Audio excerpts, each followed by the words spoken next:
Janet with Try It Like It Created, and I just got in a package from Kokorosa, so I thought I would do an unboxing for you and share with you what I bought for a total of just under $30. So the first thing I got was this leaf embossing folder, and this was $2.35, and I will put links to all the products below in the video.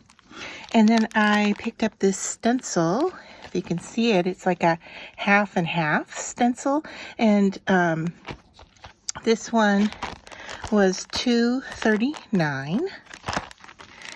And then this one's a little bit hard to see, but it's a layered stencil with tulips.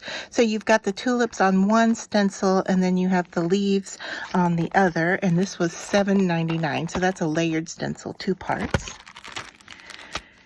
And this die is a mini house, and this was $5.99. This is for a pair of earrings. They turn into kind of like wind spinners. So it's a simple square with the angles cut, and then it also makes all the holes so that you can quickly put it all together, fold in the corners, and then have a little wind spinner shape. And this was $1.99. And then I grabbed this set of stamps. Let's see if this helps at all. There we go. This is a kitchen set of stamps. If you can see, maybe if I turn it this way, you can get more of it in the screen.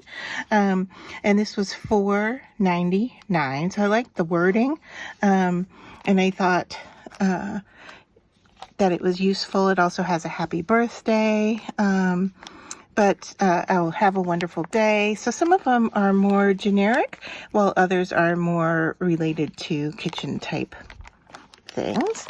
And then the last thing I got was this die that is a key, and this die was $3.99. So that is everything that I got for just under $30 from Kokorosa, and I will be doing tutorials using these in future videos. So please give it a thumbs up if you liked seeing this unboxing, and then also if you would follow, then you'll be notified when I do tutorials using these products. So I appreciate you sticking to the end, and let me know which of these are your favorite.